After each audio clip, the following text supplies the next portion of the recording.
Assalamualaikum warahmatullahi wabarakatuh. Perkenalkan, nama saya Reza Maulana. Saya mahasiswa ST Dharma Indonesia, jurusan Manajemen Reguler B semester 3. Di sini saya akan menjelaskan soal-soal UTS Business Leadership. Soal pertama. Kita sudah membahas pengertian pemimpin menurut teori atau pakar seperti Ki Hajar Dewantara dan lain-lain. Sekarang, berdasarkan teori dan pengertian dari pakar-pakar tersebut, uraikan menurut pendapatmu, siapa sebenarnya seorang pemimpin itu? Di sini saya akan menjelaskan sedikit. Dalam setiap kelompok, grup atau organisasi, kepemimpinan merupakan salah satu faktor yang penting. Kepemimpinan yang ada akan mempengaruhi kelompok. Seseorang memimpin dapat membawa kelompok atau organisasi tersebut ke arah keberhasilan atau ketidakberhasilan mencapai tujuan yang telah ditetapkan. Pemimpin itu banyak macamnya. Contoh dan definisi sebagai berikut. Yang pertama, pemimpin adalah seorang yang dapat mempengaruhi kelompok yang dipimpinnya untuk mengarahkan usaha bersama guna mencapai sasaran atau tujuan yang telah ditentukan. Yang kedua, ketua adalah seorang yang dituaikan dalam kelompok untuk mewakili dan bertanggung jawab atas kelompoknya dalam mencapai tujuan yang telah ditetapkan.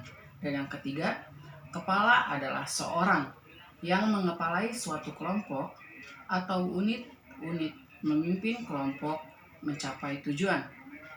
Berdasarkan beberapa pengertian tersebut, maka kepemimpinan berkaitan dengan keterlibatan orang lain atau sekelompok orang dalam kegiatan mencapai tujuan. Terdapat faktor tertentu yang ada pada pemimpin sehingga orang lain bersedia digerakkan atau dipengaruhi untuk mencapai tujuan. Nah, di sini saya akan menyebutkan fungsi-fungsinya untuk menjadi seorang pemimpin adalah yang pertama, ada fungsi perencanaan, fungsi memandang ke depan, fungsi pengembangan loyalitas, dan 4, fungsi pengawasan, kelima ada fungsi pengambilan keputusan, keenam ada fungsi pemeliharaan, dan yang terakhir ada fungsi menjalankan tugas. Dan seorang pemimpin harus mempunyai manajemen yang baik. Nah, dari soal nomor pertama tadi, siapa yang lebih pantas untuk menjadi seorang pemimpin? Menurut saya, seseorang pemimpin yang sangat pantas itu yang bisa memanage dirinya sendiri terlebih dahulu, lalu dia bisa mempengaruhi seluruh anggotanya untuk mencapai tujuan yang telah dituju, untuk benar-benar memanfaatkan waktu dan tidak membuang-buang waktu supaya lebih tercapai target yang goals. Dan seorang pemimpin yang tidak mudah lepas tangan tapi bisa bertanggung jawab, punya tujuan yang jelas dan konsisten untuk mencapainya. Tadi saya menyebutkan seorang pemimpin harus bisa manajemen dirinya sendiri.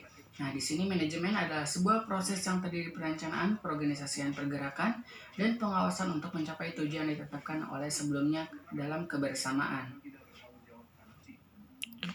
Nah, soal selanjutnya yaitu seorang pemimpin ideal tertentu memiliki pola pikir dan pola sikap tertentu. Menurutmu, bagaimana pola pikir dan pola sikap seorang pemimpin ideal yang akan kamu ikuti dengan sepenuh hati? Nah, pola pikir dan pola tindak pemimpin yang saya akan ikuti dengan sepenuh hati pribadi saya, yaitu pemimpin yang tegas, jujur, adil, dan rendah hati tentunya. Dan tidak seperti yang tadi saya katakan di soal nomor 1, mempunyai manajemen yang baik untuk diri sendiri, lalu kemudian mengarahkan seluruh anggotanya, dan tidak lepas tanggung jawab. Ia bisa mengendalikan problem solving dari masalah tersebut dan mempunyai tujuan yang jelas dan konsisten untuk mencapainya.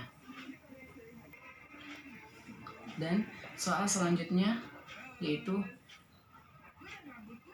suksesi sebuah kepemimpinan tidak hanya ditentukan oleh pribadi pemimpinnya, namun Jika tergantung bagaimana bawaannya atau followernya.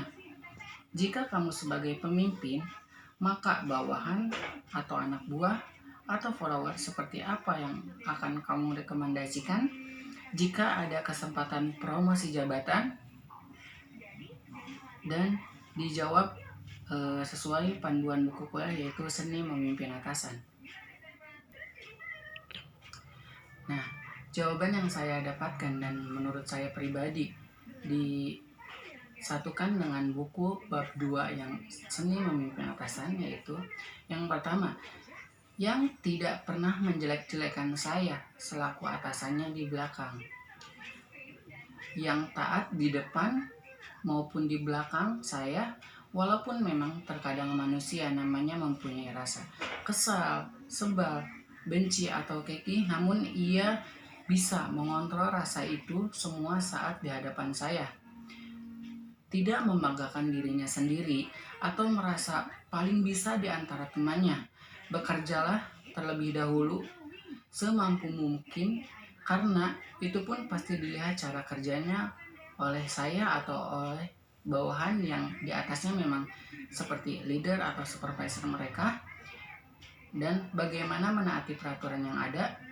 Dengan dia menaati peraturan yang ada itu untuk menjadi nilai plus tersebut, selalu bersedia apapun yang ada di hadapannya, kerjaan atau dalam hal apapun, mempunyai hubungan personal yang baik, mempunyai inovasi kreatif yang tinggi. Ya, mungkin itu cukup sekian soal dan UTS Business Leadership semester 3 ini. Kurang lebihnya karena saya masih dalam tahap belajar. Wassalamualaikum warahmatullahi wabarakatuh.